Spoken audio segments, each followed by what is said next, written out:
Yo, what's up sa inyo mga Talifans? So, welcome back to my YouTube channel. So yun guys, long time no see, tagal natin hindi nakapag-upload. Pero ngayon guys, preparation na naman tayo dahil marami tayong isda na binabalak bilhin at marami tayong project na binabalak gawin. Actually, ongoing na pala yung ating project na ginagawa. So ngayon guys, maglilinis na tayo sa fish room. Mapapansin nyo guys, wala na tayo masyadong isda. Konti na lang. Yan, kukunti na lang yung mga isda natin. Kasi nga pinapaubos ko na sila. At meron tayong mga bagong bibili. So ito nga pala guys, itong mga to, ayusin natin, lilipat natin sila dito. At maglilinis tayo ng mga aquarium. At syempre habang naglilinis tayo, pag-usapan natin yung kung paano ba mag-cycle ng aquarium. So bakit nga ba namamatay yung isda natin? Kahit na yung pinagkunan natin ng tubig ay sa deep well, sa free flow, kung sabihin natin sa tingin natin ay malinis naman. So, pag-usapan natin kung ba't sila namamatay, anong mga cause at kung paano sila, at kung paano pala ito i-prevent. So, guys, tara, simulan natin itong video na to sa paglilinis ng mga aquarium. So, yun guys, kakatapos lang natin magtanggal ng mga dumi sa ilalim. Ayan. So, medyo nabawasan yung aquarium natin ngayon ng maraming tubig kasi medyo marami na rin dumi sa ilalim. Ayan. So, sige, pag-usapan natin paano nga ba mag-cycle. So, paano ba mapabilis yung pagproseso ng cycle at ano ba ang naidudulot ng pagsacycling ng aquarium. So, for example guys, ito na lang. Sa bagong aquarium kasi guys, wala pa yung beneficial bacteria. So, ano ba yung beneficial bacteria? So, yung beneficial bacteria, siya yung tumutulong sa aquarium natin na mas ipa-clear ng tubig at nakakatulong rin siya sa ating isda na mas mapaganda yung kanilang kalusugan. So, ayan. So, paano ba manggar ng beneficial bacteria sa loob ng aquarium natin? So, kung napapansin nyo, itong mga filtration natin na yan, once na naglagay kayo ng isda dito, kaya fish food, once na nag-cycle na yan, pupunta yun dito sa ating mga filter medias, na dyan nabubuhay yung mga beneficial bacteria natin. So, ang beneficial bacteria guys, nabubuo yun ng fish waste at saka ng fish food. So, ano man nilagay mo sa aquarium mo, makakabuo ka ng beneficial bacteria. So, ito, for example, meron kang bagong gawa na aquarium. Ito, gusto mo lagyan to ng beneficial agad, ng beneficial bacteria para ma-cycle agad. Pwede kang kumuha ng sponge filter dito. Ayan, kukunin mo lang yan. Lalagay mo dito, tapos pwede mo siyang piga-pigain. O kaya pwede mo gamitin to kasi sa loob na ito, sa mga sponge filter na yan, diyan naninirahan yung mga beneficial bacteria. Dahil diyan pupunta yung mga waste, so diyan na-filtrate. So nandiyan yung mga beneficial bacteria. Kaya nire-recommend ng iba na once na mag-set up sila ng bagong aquarium, eto kukunin nila yan, tapos ipipiga nila sa bagong lagay nilang aquarium. So sa iba naman, pag naglilinis ng ganyan, hindi nila totally nililinisan tong sponge filter. Talagang nagtitira sila ng medyo madumi para nandun pa rin yung beneficial bacteria. Kaya ito guys, napakaganda niyan, itong mga sump filter na yan kasi the more na madami kang nilalagay dyan na filter media, the more na babahayan siya ng beneficial bacteria, the more na mas magkikilo yung tubig mo and magiging healthy yung fish mo. So meron tayong mga iba't klaseng filter media. So pag-usapan natin sa next video, pero mga basic lang yan, mga ceramic ring at saka lava ring. At marami pang iba pang klaseng beneficial na marami pang ibang klaseng mga filter medias na mas doon nabubuhay yung mga beneficial bacteria natin.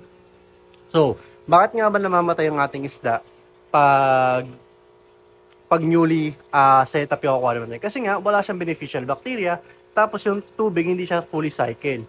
So parang hindi pa siya pwedeng paglagyan ng isda. Pinakauna diyang rason ay yung medyo malaki ang chlorine, medyo madami yung chlorine niya, ano? Tapos yung iba naman ay may mga parasite. So dapat pag magse-set up kayo ng aquarium nyo guys, dapat alamin nyo muna talaga kung anong meron dun sa pagkukunan nyo ng tubig o dun sa source of water nyo. Kaya nire-recommend ko rin na mas maganda na gumamit na kayo ng mineral water para syempre walang chlorine at the same time malinis yung tubig na yun. Tapos lagyan nyo lang siya ng beneficial bacteria. O kaya kung wala kayong makukuha ng beneficial bacteria, kung meron kayong mapagbibili ng isda, pwede kayo kumuha doon ng tubig. kahit yung tubig lang na kaunti. Tapos ipa-under nyo muna yung filter nyo.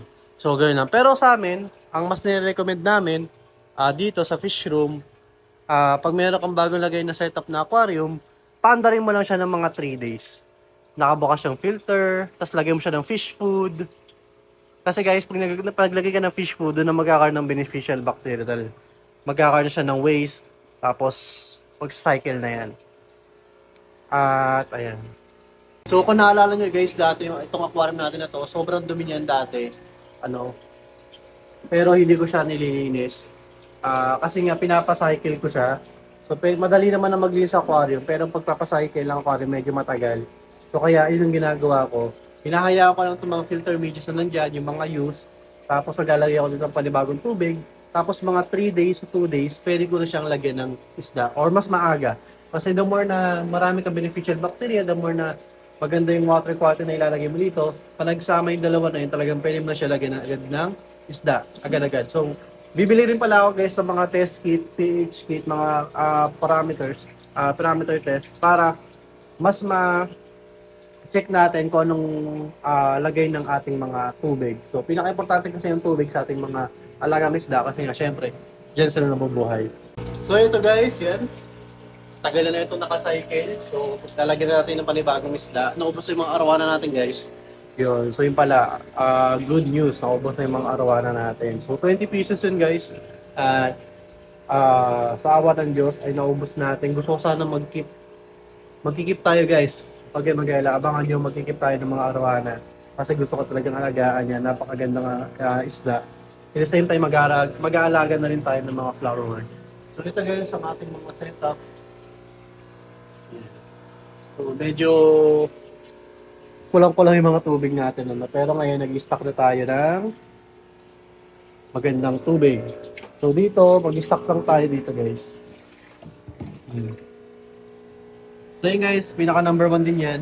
Pag wala kayong magandang source of water, sabi natin na galing sa Kalapan water or kaya sa Lawasa, pag may mga chlorine, I highly suggest na ipastock nyo muna siya ng 3 days sa lagay nyo. Kaya pwede rin kayo gumamit ng rainwater. Maganda rin naman yung rainwater. So yun na guys, yun na magtatapos ng video na to. So ganoon lang kadali mag-cycle ng aquarium para malagyan nyo na agad ng isda. So pinaka number 1, maglagay kayo ng malinis sa tubig. Walang chlorine, walang parasite, walang kahit anong chemicals. Basta malinis na tubig lang, stock water. Tapos maglagay kayo ng used filter medias or used filters. Pandarin nyo lang ng mga isang araw para mabuhay na agad yung beneficial bacteria. And then after nun, pwede nyo nalagyan ng isda. So ganoon lang kadali. Ganoon lang kadali mag-cycle. So mas maganda talaga ganoon yung gawin nyo. Kung wala man kayo makukunan na use filter, use pwede kayong kumuha ng tubig doon sa fish store na pinagbilan nyo. Pero make sure na walang sakit yung tank na yon para hindi mag-contaminate yung bago yung setup na tank. And mas maganda rin na mag-cycle na lang kayo ng 3 days, lagay ka ng fish food para mas sigurado. So yun lang guys, maraming salamat sa panonood. Kung meron kayo mga katanungan at kung meron kayong mga requested video, feel free to comment down below. Pwede nyo kayo message. So sa mga fish keepers natin dyan, o kaya sa mga bagong hobbies natin dyan, pag may mga katanungan kayo specific, pwede kayo magtanong sa aming page para kahit paano matulungan namin kayo. Pero syempre guys, huwag kayong magagalit sa amin pag hindi kayo makapag-reply agad. Kasi nga, katulad yan, ako lang talaga ang gumagamit ng Facebook page namin. So sasabi ko lang kami, pero ako lang talaga gumagamit noon. So minsan busy sa school, busy dito. So hindi ko agad nakikita at minsan natatabunan na rin ng ibang inquiries. So yun lang guys, maraming salamat sa panonood. Don't forget to like this video and subscribe to my channel. So yun guys, good shot Fish TV sa inyo. Keep safe and God bless. Bye!